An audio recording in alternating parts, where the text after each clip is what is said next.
Hello! Bienvenue dans Le Coin des lecteurs, le podcast présenté par Lise.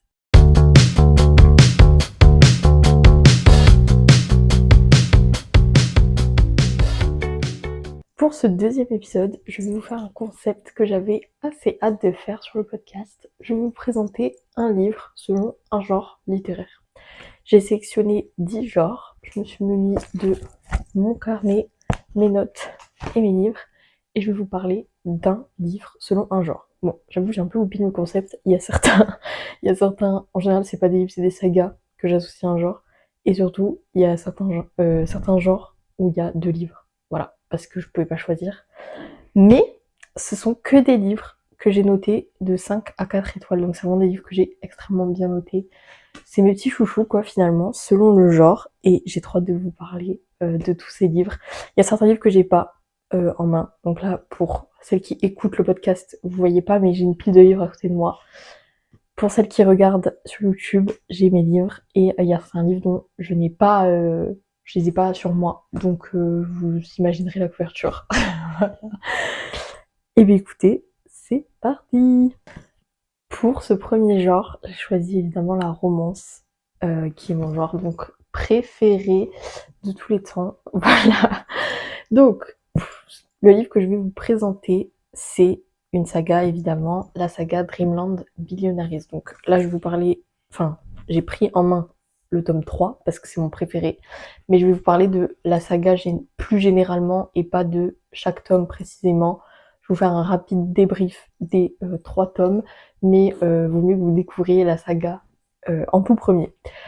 Donc, la saga Dreamland Billionaires, on suit l'histoire de 3 frères. Il faut savoir qu'au début du tome 1, il y a tout le contexte qui est posé, donc c'est mieux de commencer la saga dans l'ordre. Et donc, ces 3 frères qui ont perdu malheureusement leur grand-père, de qui ils étaient très proches, beaucoup plus que leur propre père. Ce grand-père va décéder et il va laisser un testament. Le grand-père, donc Brady Kane, je sais pas si je prononce bien le nom de famille, mais on va dire que c'est Kane. Brady Kane, il possède le parc d'attractions Dreamland. Dreamland, c'est un peu l'équivalent de Disneyland. C'est juste que, je pense que l'autrice n'allait pas mettre Disneyland dans le livre, donc c'est Dreamland. L'autrice d'ailleurs, c'est Lorraine Asher, j'ai même pas précisé, la honte, que j'adore d'ailleurs. Vraiment, allez lire ses livres, même si vous lisez pas la saga Dreamland, allez lire ses autres livres, vraiment. C'est une reine, je l'adore. Et donc, le grand-père possède Dreamland et il possède plein d'autres choses. Enfin, vraiment, Dreamland Billionaires, vraiment pour le coup, c'est vraiment des billionnaires tous. Il a laissé un testament pour répartir ses biens à chacun de ses petits-fils. Sauf que, petite contrepartie, les petits-fils doivent réaliser une mission pour obtenir leur part de testament et les parts de leur entreprise. Ce qui est un peu compliqué parce qu'en général, c'est des missions qui vont un peu contre leur gré, des choses qui vont un peu les pousser dans leur retranchement. C'est des choses pas ouf en général, des choses parce que leur grand-père donc il connaît vraiment toutes leurs faiblesses et donc ça vient vraiment cibler leurs faiblesses et les pousser à bout pour les forcer finalement même après la mort du grand-père, à devenir des meilleures versions d'eux-mêmes.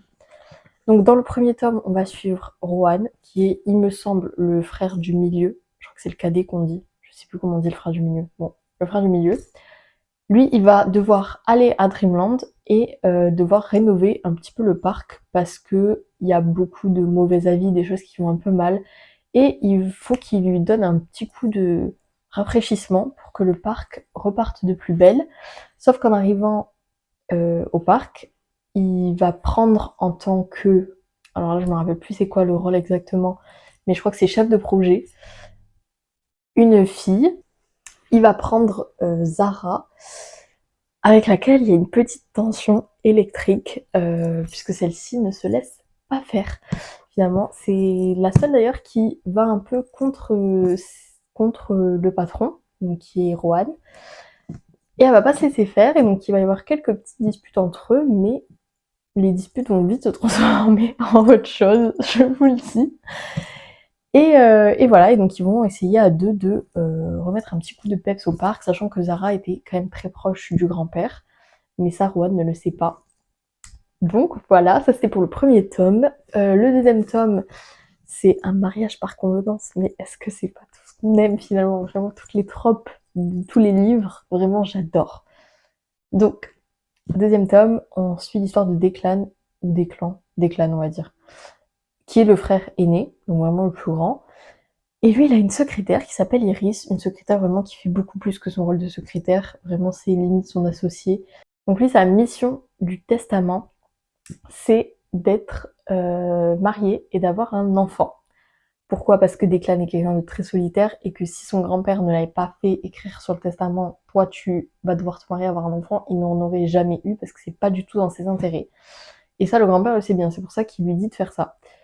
Et Declan, lui, il veut pas, et donc sa secrétaire s'est chargée de lui trouver plein de prétendantes avec qui ça ne marche jamais, puisqu'il les fait juste fuir, parce voilà, il est grumpy quoi, comme on dit.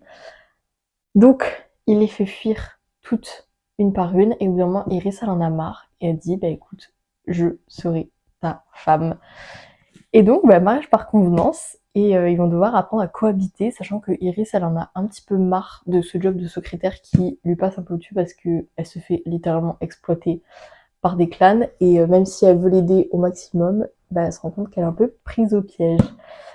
Voilà, ça c'est pour le tome 2, et le tome 3, vraiment mon chouchou. Et pourtant, c'est pas des tropes à la base que j'aime bien, parce que c'est seconde chance, à la base c'est un Friends to Lovers et tout, donc vraiment, vraiment à la base j'aime pas, mais je vous promets, j'ai tellement chialé, c'est vraiment le meilleur tome. Et regardez, pour celles qui écoutent, vous pouvez pas voir, mais le tome fait 700 pages quoi presque, et il est vraiment énorme. Enfin bon. Et le dernier tome, donc on va suivre Callahan, je sais pas comment on dit, bref, Callahan. C'est le plus petit des frères et c'est aussi le plus, comment dire. Déjà, les deux autres frères sont hyper grumpy et tout. Lui, c'est vraiment plutôt un golden retriever, genre vraiment il est tout mimi, etc. Sauf qu'il est alcoolique et, euh, et drogué, mais surtout alcoolique. Euh, Sauf que lui, sa mission, c'est de retourner à la maison du lac. Donc c'était une maison que son grand-père possédait, où vit Alana. Donc Alana qui est son ex-meilleure amie et son ex-copine aussi, avec qui ça s'est très mal terminé à cause des problèmes d'alcoolisme. Sauf que c'est vraiment son premier amour et la femme qu'il aimera toute sa vie. Et il décide donc, il n'a pas le choix même, d'y retourner et il doit passer un été entier là-bas et revendre la maison à la fin de l'été. Sauf qu'évidemment, Alana ne veut pas avoir Callahan, vraiment elle peut pas se le blairer. Et en plus de ça, elle veut absolument pas revendre la maison, parce que c'est la maison dans laquelle elle a grandi, la maison dans laquelle elle a tous ses souvenirs, avec sa mère notamment. Donc voilà, et ils vont devoir un peu cohabiter, et Callahan va devoir un petit peu réparer ses erreurs, puisqu'il sait qu'il sera éternellement amoureux d'Alana, mais est-ce qu'elle sera capable de lui donner une seconde chance? Nous ne le savons pas. Je vous conseille de lire cette saga, je vous promets, c'est tellement... En fait, je la recommande à tout le monde, j'adore. C'est tellement bien. Tout est bien, tout est parfait. Les personnages sont incroyables, la plume est hyper belle, genre c'est hyper bien écrit, avec plein d'humour, etc. Enfin vraiment, vous allez rire à pleurer, c'est trop bien. Le premier tome est un peu moins bien que les autres, c'est celui que j'ai le moins aimé. Mais quand on voit le 2 et le 3, franchement, ça vaut le coup d'aller jusqu'au bout, parce que plus le tome avance, plus c'est incroyable. Et moi, je vous promets, le troisième, mais je peux mourir, genre, vraiment, mais je pourrais le relire 10 000 fois, tellement j'ai aimé. Donc voilà, donc vraiment je vous recommande, j'espère vous avoir donné envie de la lire. Et on va passer à un autre genre, et on va passer à la littérature. Donc là, je parle vraiment en mode littérature générale, quoi. Et je vais vous présenter Il est grand temps de rallumer les étoiles de Virginie Grimaldi. Alors, que dire de ce livre? Déjà, ça fait tellement longtemps que je l'ai pas lu. Je l'ai relu il y a pas très longtemps, mais je l'avais lu quand j'étais au collège. Et mais quel coup de cœur. Je sais pas comment expliquer, mais c'est vraiment un livre qui va vous pousser à devenir meilleur, et ça pousse aussi à vivre des expériences que on vivrait pas avant et à ressouder les liens avec ses proches. Moi, j'ai vraiment adoré. Et pareil, c'est un livre que je fais que recommander. En fait, en général, les livres que je vais vous présenter là, c'est quand on me demande un genre en particulier, je présente ces livres. Genre, c'est un peu mes livres valises, on va dire, que dès qu'on me demande un conseil, je présente ces livres-là.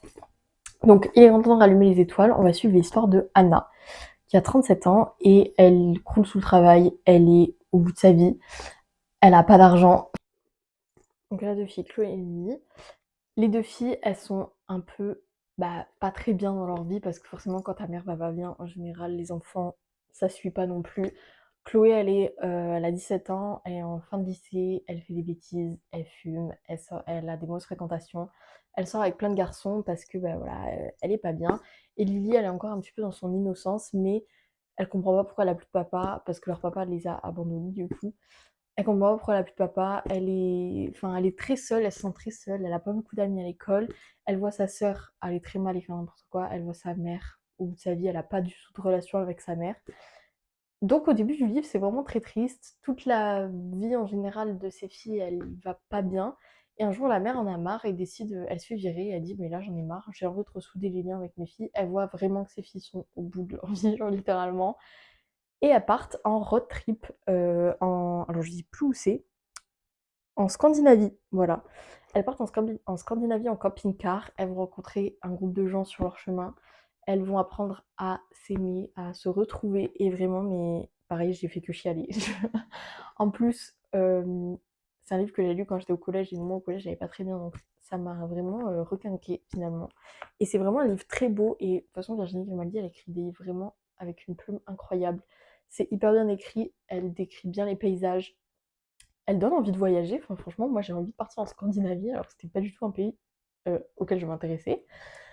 Et j'ai eu envie, voilà, de me rapprocher de ma mère, de ma sœur et d'être plus proche de ma famille et d'apprendre à aimer mes proches, en fait. Et c'est une belle leçon de morale et de vie. Même si vous lisez pas trop de littérature générale, je dis vraiment entre guillemets parce que c'est pas, enfin, c'est de la littérature, mais la littérature c'est tellement vaste. Mais si vous aimez pas trop ce genre-là, ou vous aimez pas trop les trucs où il n'y a pas forcément de romance ou quoi, je vous promets, ça c'est un bon début pour débuter dans ce genre-là. Voilà, donc je vous le recommande. Et on va passer à un prochain genre, donc on va passer à Romantaisie. Et là, vous savez très bien de quel livre je vais vous parler. Évidemment, je vais vous parler de la saga du peuple. Pardon, j'ai tapé sur le livre très fort. La saga du peuple de l'air. Mais que dire? Que dire? Beaucoup trop de choses. Vraiment, bon, je l'ai mis en romantaisie parce que il y a quand même la romance qui prend de la place dans l'histoire, mais c'est quand même beaucoup plus de la fantaisie. En tout cas, le premier tome, il n'y a pas un zeste de romance. Mais le deuxième et le troisième, il y a la romance qui se développe un petit peu. Donc, on va suivre l'histoire de Jude, qui est enlevé du monde des mortels pour être emmené chez les Fae. Fae, les fées, je sais pas. J'ai jamais su le dire. Mais quand on est humaine là-bas, eh bien on est un petit peu bully finalement. Elle se fait vraiment maltraiter. Et en plus, elle a un ennemi, le prince Cardan. Donc comme son nom l'indique, c'est un prince qui ne lui rend pas la vie très facile. Donc avec Jude et sa sœur jumelle Tarine, elles se font littéralement harceler de malades. Parce que c'est des humaines, qu'elles sont différentes et qu'elles vont mourir un jour. Donc au secours quoi. Elles se font vraiment harceler et Jude, elle le vit très mal, Tarine aussi, mais Jude, elle en a marre et elle décide un jour de se rebeller. Elle dit: «Mais j'en ai marre de me faire maltraiter, je vaux mieux que ça et je peux devenir puissante». Elle était forte au combat parce qu'elle apprenait donc avec Madoc. Madoc qui est leur père adoptif puisque c'est lui qui les a enlevés du monde des humains. Et donc elle va devoir apprendre à devenir encore plus forte et elle l'est déjà. Et moi j'adore parce que vraiment, mais elle slay. Et je sais pas si vous voyez vraiment, mais quand la prota est hyper intéressante et hyper puissante, etc., ça donne tellement envie de continuer à lire le livre. Et juste moi, c'est vraiment un argument pour me convaincre. On me dit la prota est badass, mais j'achète en 10 000 exemplaires. Donc franchement, je vous recommande et c'était trop bien. Juste la saga, en fait, elle est hyper envoûtante. Et je commence le tome 1. Au début, j'ai un peu de mal à me mettre dedans parce que c'est beaucoup de vocabulaire et que c'était ma première un peu fantaisie. Il y a un peu mal à se mettre dedans, mais une fois qu'on est dedans, on peut plus s'arrêter. Et moi, franchement, les 3 tomes, je les ai lus en une semaine. J'ai lu les 3 et je suis accro. Littéralement, c'est trop bien. Donc, si vous voulez commencer même dans la fantasy, lisez la saga du Peuple de l'air. C'est hyper bien pour débuter. Et même si vous avez déjà débuté depuis longtemps, que vous l'avez toujours pas lu, mais qu'attendez-vous? Vraiment, masterclass. Voilà, je sais pas quoi dire d'autre. C'était trop bien. Donc, je vous recommande. Il y a plein de retours en situation. Voilà, ça très bon argument. Plot twist de malade, vraiment tout le long des 3 tomes, on est subjugué. Et en plus, à chaque fin du tome 1 et du tome 2, plot twist de fou, ça donne envie de lire la suite, j'ai enchaîné. Voilà, et la romance, mais Cardan, mais que dire, quel homme, je suis complètement amoureuse. Je pense que niveau Book Boyfriend, il n'y a pas mieux. Vraiment, Cardan, c'est l'image type du mec incroyable. Donc voilà, c'était ma petite recommandation en romantasy. Donc, comme j'ai dit, c'est plus de la fantasy, mais il y a quand même la romance. Mais c'est vrai que les gens le vendent beaucoup en romantasy, alors que vous vous attendez pas directement à la romantasy. Voilà, et ensuite on va passer à un autre genre qui n'a rien à voir. On va passer à la poésie. Ma pile devient n'importe quoi, hein. Plus le podcast avance, plus ma pile se démolit. On va passer en poésie. Alors, là c'est pareil, si vous lisez pas de poésie, je vous conseille de lire Homebody de Rupi Kaur. Donc je pense que vous connaissez Rupi Kaur, c'est l'autrice qui a écrit Les miels et Le soleil et ses fleurs, je crois que ça s'appelle. Homebody, incroyable. Donc, pour celles qui regardent, vous voyez, il y a des petites illustrations pendant le recueil. Et c'est hyper bien. En fait, ça parle beaucoup du corps de la femme, de la confiance en soi, de la confiance aux hommes. Après, il y a des sujets un petit peu sensibles. Donc, je pense qu'il y a des trigger warnings au début. Mais je sais même pas s'il y a des trigger warnings. Mais il y a pas mal de choses qui parlent du viol, de la dépression, de l'anxiété, etc. Et moi, j'adore Rupi Kaur et j'adore les poèmes. En général, en fait, c'est vraiment un genre que j'aime bien et enfin, ça me détend d'en lire. Et en plus, bah, c'est des poèmes, donc ça se lit vite. Et celui-ci, franchement, il m'a beaucoup ému. Il y a beaucoup de sujets abordés qui sont hyper intéressants et c'est abordé d'une différente manière que dans la littérature ou dans la romance ou dans d'autres genres. C'est abordé vraiment avec beaucoup de sensibilité, de tendresse et pas ça apaise, mais ça rend moins dramatique des sujets horribles et ça permet de comprendre sans pour autant être totalement bouleversé. J'étais pas, en le lisant, j'étais pas au bout de ma vie, mais ça te fait quand même un petit truc qui te sensibilise et qui te rappelle des choses et j'ai beaucoup aimé. Moi, j'aime beaucoup comment ça passe par l'émotion et c'est vraiment le thème de ce livre et beaucoup, ben voilà, le corps, l'anxiété, la confiance en soi, le viol, les soucis familiaux. Voilà, il y a plein de sujets abordés, plein de sujets traités. En plus, c'est divisé en plusieurs catégories, donc c'est assez facile de s'y repérer dans le poème. Il y a des poèmes très longs, il y a des poèmes très courts, enfin très longs. Des poèmes d'une page, il y a des poèmes de juste quelques mots. Et voilà. Donc si pareil, vous commencez, vous lisez pas trop de poésie, je vous promets, achetez des livres en tout cas de Rupi Kaur. Je sais que ça aide à commencer un petit peu dedans. Et voilà, on passe au prochain. Je vais passer à la dark romance. Alors, pour celles qui me connaissent depuis un moment, vous savez que la dark romance, c'était pas du tout mon truc avant d'être en stage chez BMR. Et depuis, mais je me suis reconvertie. Je me suis reconvertie en dark romance. Donc, je vous parlais de Mafia Chronicle. Donc, j'en avais fait un petit update dans ma story Instagram, mais pour celles qui ne me suivent pas sur Instagram, je vous en parle ici. Donc, je vous parlais de The Mafia Chronicle, Bound by Honor, donc le premier tome. Ça a été écrit par Cora Reilly et c'est une très bonne autrice de la romance. Et celle-ci, j'ai particulièrement aimé. J'attends de voir les autres tomes parce qu'apparemment, j'ai vu plein d'avis qui disaient que plus ça allait dans les tomes, plus les tomes étaient incroyables. Donc, j'ai très très hâte de lire la suite. Mais je vais vous parler du tome 1 parce que c'est le seul que j'ai lu pour l'instant et que ça me paraît logique de commencer par le tome 1. Donc là, on va suivre Aria Scuderi, je risque de très mal prononcer aussi, je m'excuse d'avance, qui est une princesse mafieuse de Chicago. Et elle va être forcée à se marier à Luca Vicello, qui a en plus 50 plus, donc mini age gap. Elle va être forcée à se marier à lui, sauf que elle refuse catégoriquement, évidemment, puisque elle est très jeune et qu'elle se rend compte que déjà qu'elle était prisonnière de la mafia, elle va l'être encore plus. Et elle est vraiment terrifiée. En plus, il a une réputation horrible de mec horrible qui a fait des choses abominables. Après, c'est aussi un mafieux, mais lui, du coup, c'est un mafieux de New York.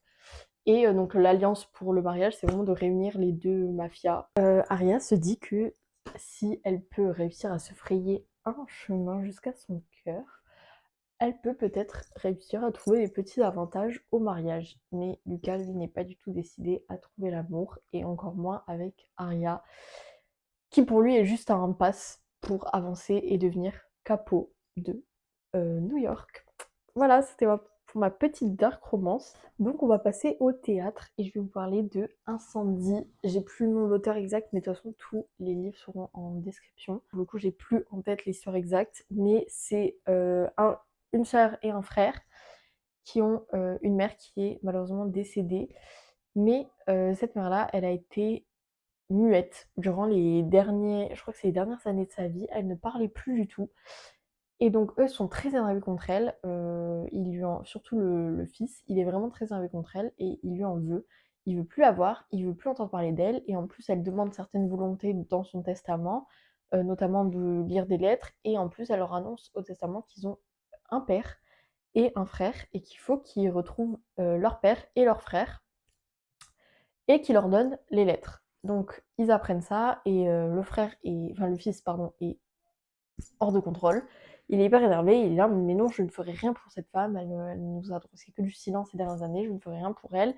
Et la fille, elle, il y a quand même un petit truc dans la qui lui dit c'est que t'es quand même ma mère, et il y a peut-être une raison à son silence, une raison qu'elle avait envie de découvrir. Et donc la fille va essayer de trouver ces raisons-là, et notamment de retrouver son père et son frère. La pièce de théâtre est géniale, franchement elle se lit hyper facilement. Et je l'avais lu dans le cadre du Biaggi Book Club et j'avais beaucoup aimé. Voilà pour la pièce de théâtre, franchement je vous recommande. Moi j'ai beaucoup aimé et ça fait bien découvrir le théâtre et c'est juste en québécois, donc c'est un peu galère parce qu'il y a plein de tabarnak et tout pendant le texte et il y a plein de mots où j'étais en mode what the fuck. Mais une fois qu'on est dans le livre, on est plongé dans l'histoire et en plus on en apprend plein sur certaines guerres et tout qui a eu lieu.